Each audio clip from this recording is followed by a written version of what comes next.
Welcome everybody to the Latin Nerds Network. My name is Jose, and this is my review for Eternals, of course, the newest Marvel film. I think the third one will come out this year. And there's one. I know the reviews have been out for a while. Right? I know this one got reviewed. The critics saw it a couple of weeks ago. I hadn't got a chance to see it yet, but I wanted to weigh on this because this is a movie which, interestingly enough, the critics really didn't latch onto like other Marvel films. In fact, this was the lowest rated MCU film to date, even lower than the Dark World, Thor: Dark World, which is I can't imagine that being the case because that's probably one of the few really bad Marvel films in my opinion. So I wanted to see what was hyped. Is this rating? I think it's at 53%. Is that really warranted for a film like this? And I was kind of curious as to why the lack of enthusiasm for this particular film, which by Kevin Feige's own words, he believed it to be one of the best films they had done. And, the throughout Oscar contender. I mean, and which off the bat, I'll say that's not the case here. Not to say it's a bad film, but, the Oscar it's getting, maybe Oscar Mayer Wiener, but that's about it. Because, again, I get some of the pushback from the critics in some aspects and some I don't. Like I said, I don't think it's worthy of being the lowest rated MCU film, but at the same time, it's not the upper echelon of Marvel. And ultimately, I think for me, it's a third tier Marvel film. Like Shang-Chi, which I thought was much more entertaining than this film, is a second tier film. But this is a third level. So this is, above things like Captain Marvel and, Black Widow and Thor: Dark World, things like that. But, again, not as high as something like Spider-Man or even Shang-Chi, for example. So, ultimately, listen, there's the good things about the film, and there's some issues with it, like most films. But again, this is one where things really kind of stood out, and there's some really glaring issues which preventing from being like a really good Marvel movie at the end of the day here. Now we got a big cast here. Richard Madden, Kit Harington is in this. We got Salma Hayek, for example. And probably the biggest notable name is Jolie, right? She's one of the Eternals here, and she's good. I mean, all the characters are fine. All the actors in it, they're fine. There weren't anything.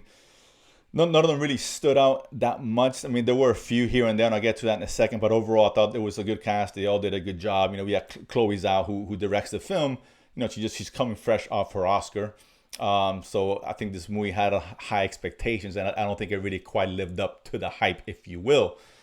I don't get too much of the story. The Eternals, those beings created by Celestials who created everything, pretty much, the universe or whatever. And they were sent to Earth about 7,000 years ago to kind of foster humanity, if you will, as it's growing and developing into a society that it is today.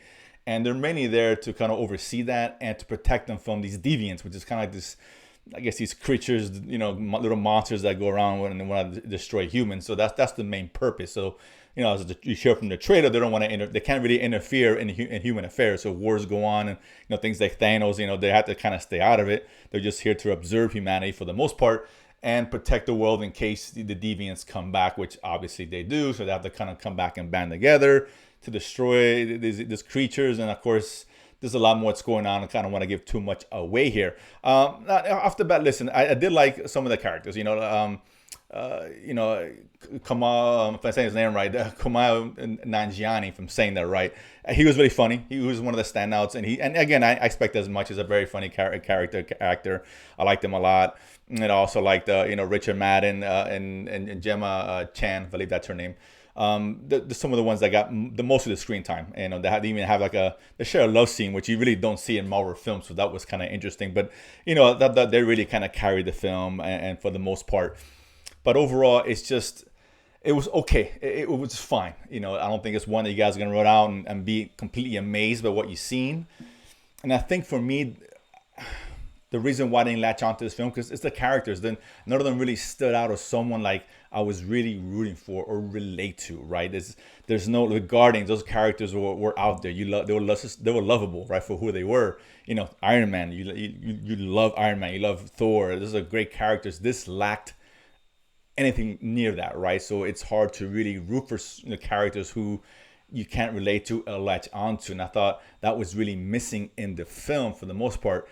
Again, like most Marvel films, the villain is whatever, it's almost non-existent, so I had an issue with that. It's 2.5 hours long, so it's a long movie, and I thought They really could have sped things along. You know, it's a lot of mythos that they're creating here, and the mythology is really cool. You know, I like it. And I like it's very philosophical in terms of talking about humanity and what it means for them, what humanity is, and the importance of them, etc., etc. Free will. Those are really some good conversations to have throughout the film, and I found that interesting on a positive note.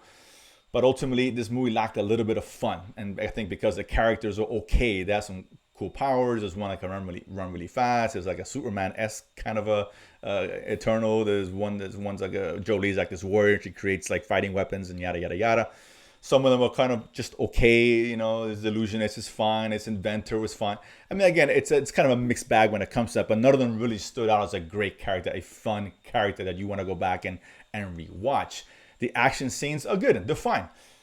Again, nothing really over the top. Nothing really stood out as a great scenes. Like, man, that was amazing. Just some cool action scenes here and there. Of course, you know, it's peppered throughout. It looks good. It's you can tell the direction, the filmmaking, the cinematography.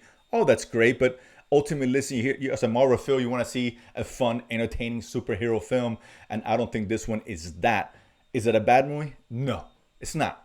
I'm still recommending it. I think this one, if you're a Marvel fan, of course you're gonna watch it, and you should just, you know, taper the expectations. It's a little bit different kind of Marvel film. I just don't think it really hits the heights that they were expecting it to. Very ambitious, but just the execution was lacking. Too long.